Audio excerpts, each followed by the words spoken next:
This is Rise. Let's lock in with the goal of changing one life at a time. Yours. Together, let us rise up, inspire, strengthen, and elevate our minds.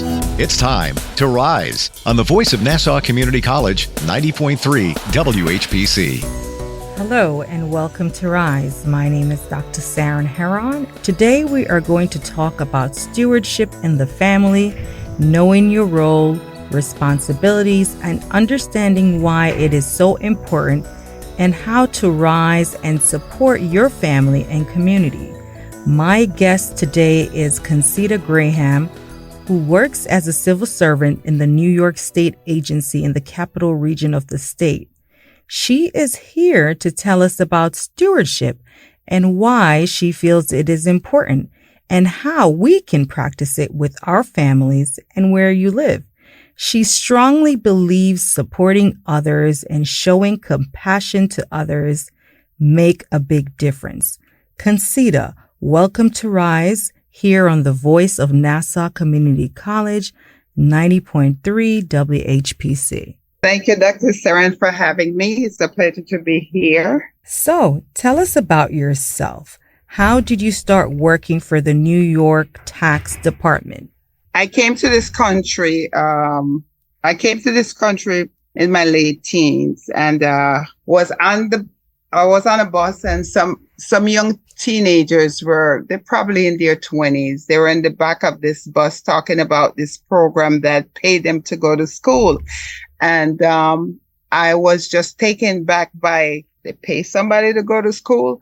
So one day when they weren't on the bus, I got off the bus and I went to the place that they were talking about when they weren't on there, and I inquired. And the director of the program told me that my family made too much money at the time. I wasn't qualified for the program. So when I moved out, which was maybe a year later, I went back to the program and said to the guy, am I qualified? And he said, well, I don't want to show favoritism, but if somebody drops out, I'll put you in. So I was in this job ready program for about 6 months, but they really want you to exit the program into a job. And they had this pamphlet about the state jobs. So I took the pamphlet and I applied for the job. I went and took the test. And then, needless to say, I wasn't qualified for the typist job that I applied for, but they put me in for data entry. And so I got into the state and of course, moved around to different units.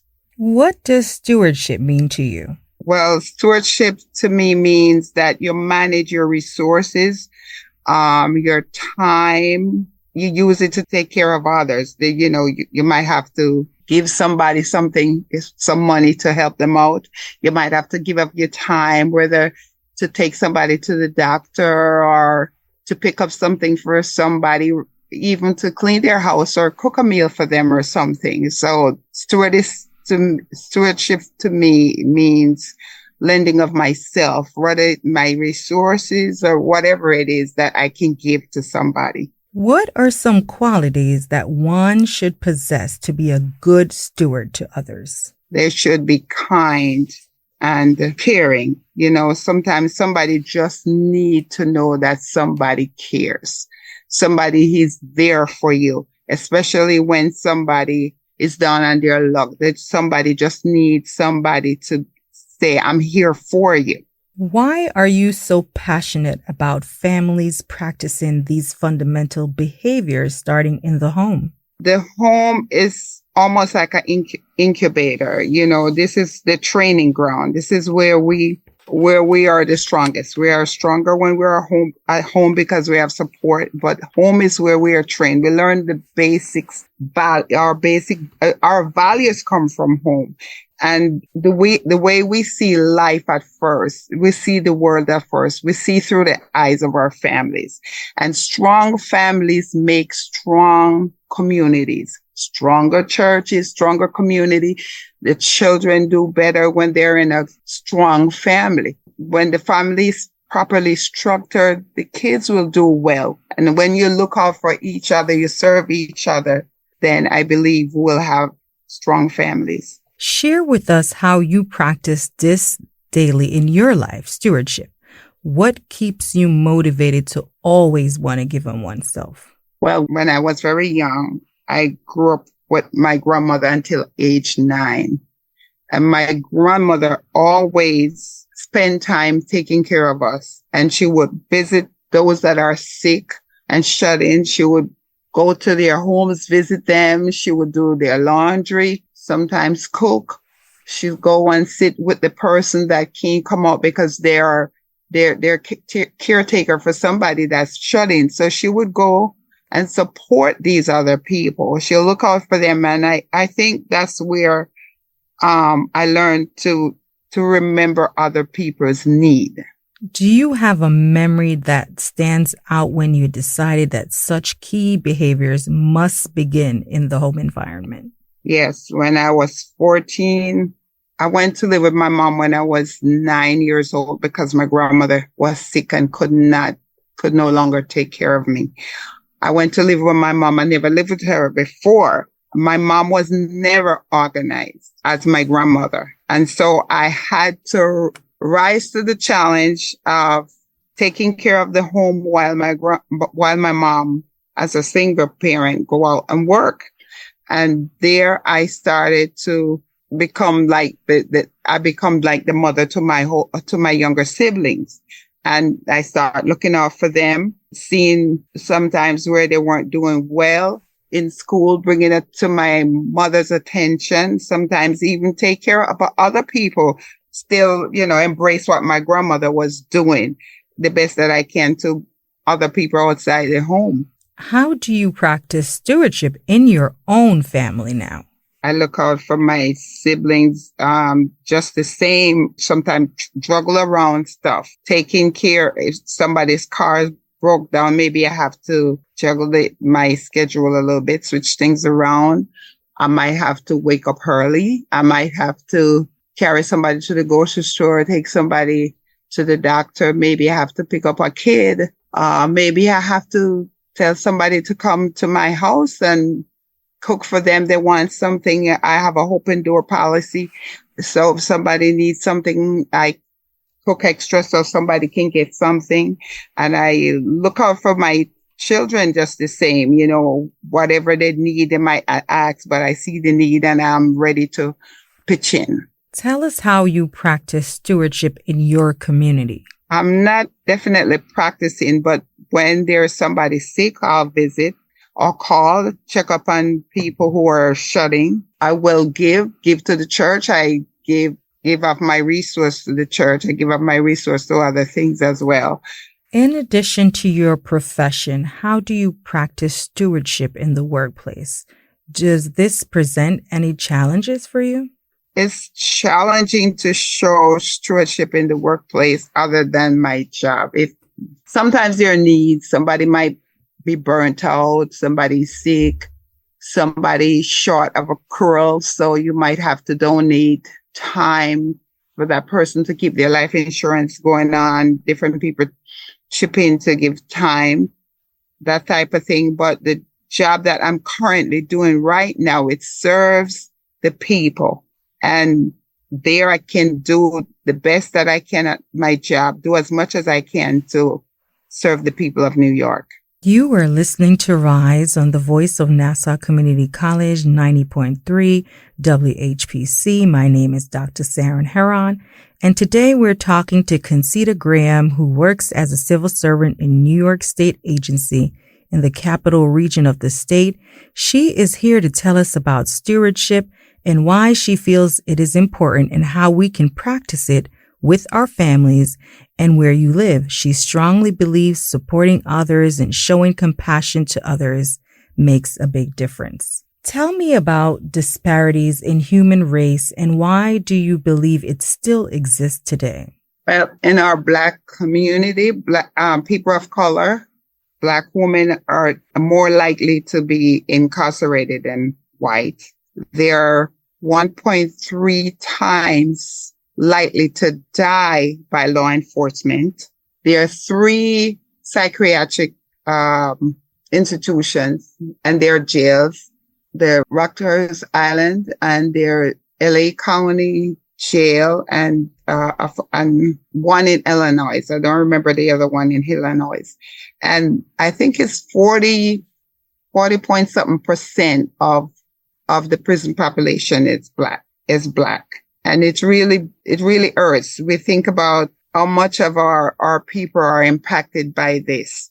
And it has not changed, and it's just progressively getting worse. It bothers me. And I believe that we have to come together and look at the facts, look at where we are. Of some stuff today, Black women in the United States are likely to die during childbirth and after childbirth, just like women that are in Mexico. This is the United States. So the disparity is tough. It's a tough cause, and it's tough on females and people of color. So we have to change something. We have to change the way how we live with one another. It calls for us to unite.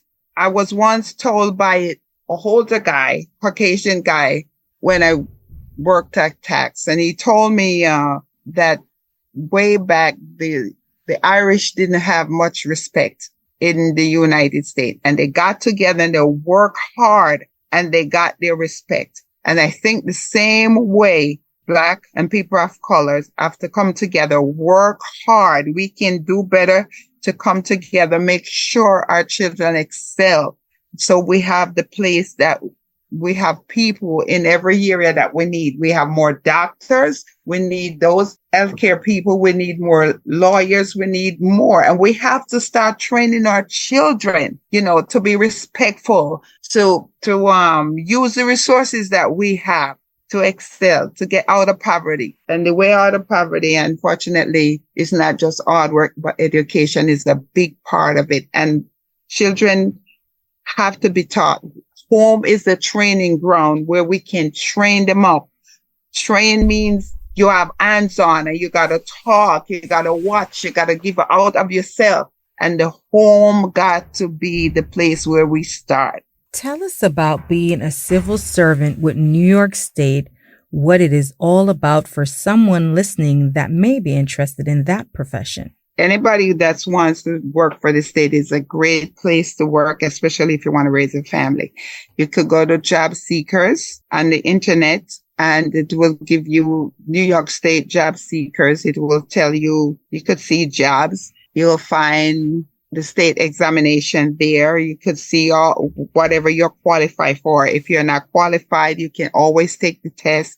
You can sign up to get alerts when there's tests coming, and you can just keep taking the test. And, it's good to stay on a list. So you can take as much tests as you want that you're qualified. It gives you an opportunity to move around to different agencies and learn different things. What advice can you share from your experience? I enjoy working for the state. It gives me independence. I would tell anybody to try it, to try working for it, to serve. If you love serving the public, it's a great place for you to work.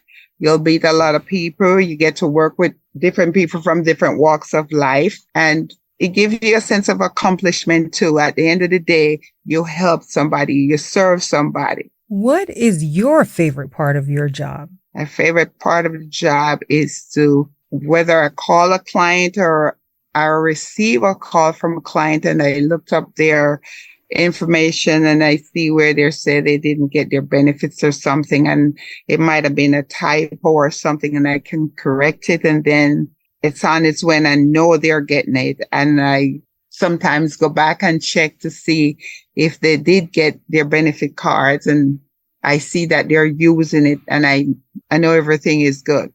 Any advice for college students who are listening to today's program? My advice, if they're at school and they're wondering, will I get a job where I want, or you get out of school and you don't have the job where you really want.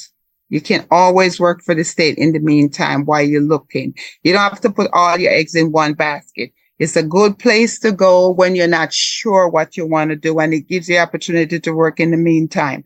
And you can there are promotional opportunities, great promotional opportunities. And there are opportunities in there where some places, if you you have teaching degree and you didn't get to teach, you can teach there. There are classes that they have and you can train people. So there's still opportunities, you have writing skills, you go in there, that's what you go for. There are areas you can go where you can use your skills. What qualities and talents are needed for your job? Good customer service and also patience. If you have good customer service skills, that's excellent. And because New York is so diverse and, there are times where you might have to use an interpreter to take care of a client's need.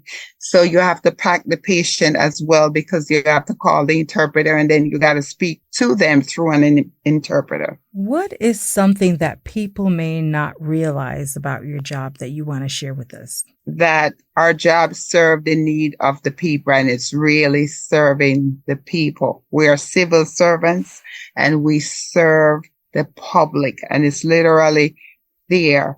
I went to this agency and I didn't fully grasp what it was to really be a public servant.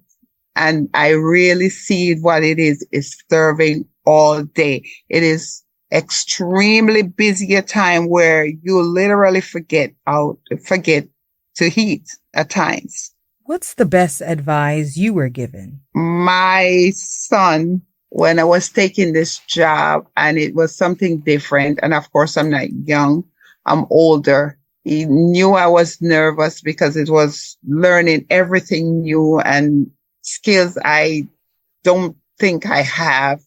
And he told me to have grace. He said, give yourself some grace, not to be so hard, not to be so nervous, but give myself some time to learn and don't be so hard on myself. You are listening to Rise on the Voice of Nassau Community College, 90.3 WHPC. My name is Dr. Saran Heron, and today we're talking to Conseta, who works as a civil servant in New York State Agency in the capital region of the state. She is here to tell us about stewardship and why she feels it is important and how we can practice it with our families and where you live. She strongly believes supporting others and showing compassion to others makes a big difference. Are there any future plans or things you have in mind to do in your community? I want to reach out to the women's shelter. There's this women's shelter where these women are there for substance abuse and their children are taken away from them. And I want to reach out to them to know that nobody's perfect. And sometimes in life, we make the wrong decision and it costs us. It might cost us our families, cost us different things. Some people, it costs them their homes, their jobs, whatever it might have cost you. At least you have life. And while there is life, there is hope. You can get back up and try again. And I want them to know that, there are people that are supporting you, and take the second chance, to turn things around and get back with your family. It's not going to be easy to get back, but it's worth the try. What are some of the best lessons you have learned? I have learned to love people. Sometimes it's hard to love people because some people will hurt you. Some people are disrespectful, but at the end of the day, you gotta love people. You cannot live in this world without people, and no man is an island. No man stands alone. We need one another. And we need to lock arms with each other. And nobody's perfect. We have to overlook each other, what everybody do, put up with each other, and just embrace people for who they are. And can you speak on like a best boss you've had and why that person was the best boss to you at your current job? One of my best bosses was at the other job. I had this one boss. He gave me a reference. He told somebody one time that you can only have 6 people in your team. Somebody told me this. He told one of these bosses I didn't know. I was switched around and he asked for me to be back on his team, but I didn't know. He told them that he wished you could only have 6, but he said he wished he had 10 of me on his team. And I thought I was that was honor for me. But he looked out for me because I didn't give much trouble to him. And he was the best boss I could ever have. Wonderful. What do you want your legacy to be? I want my legacy to be that somebody who fears God, and love people. And I want my family to stay loving and remember the home front. Home is the training ground. Home is where we get our bond, is our strength, is where we learn our values, where we see the world first. And we got to love one another in the home. Keep it strong home, strong family. The home is just the building, but it's the people that makes up the home, just like the church. It's not the building, it's flesh and blood. Same thing with the family. And we got to love one another. Everybody have different ways. We all different, but variety is the spice of life. I like that. What's one key point you want to leave with us today and those listening to the program today? That life is a journey. And no matter where you are in life, you might be down because whatever you hope for is not turning out. But hope differ makes the heart sick. But hope, something you hope for, you wanted and you didn't get it, you might be down on it. But while there is life, there's hope. We only get a one-way ticket. That's life. And life is a gift. It's a precious thing. And no man is an island. No man stand alone. And while we're going through this life, we might have hiccups. We might have valleys. There's sometimes the mountain tops. There's sometimes the valleys. But it's just for a moment. We're only passing through. Take it one day at a time. Hold your head up. If you fall down, get up. Rise. Get up and rise. Keep it moving. Wonderful. While there's life, there is hope. How can someone listening connect with you? So it's Lord, build our house for you. Lord, the word Lord, Lord, build our house for you. All one word at gmail.com. Thank you for being here, Conseta Graham, who works as a civil servant in the New York State Agency in the capital region of the state. We appreciate you taking the time to speak with us, and we wish you all the best in the future. Thank you so much. I'm Dr. Saran Heron, and remember, you too can find ways to support others and show compassion. Thank you for listening to this week's episode of Rise here on the Voice of Nassau Community College 90.3 WHPC.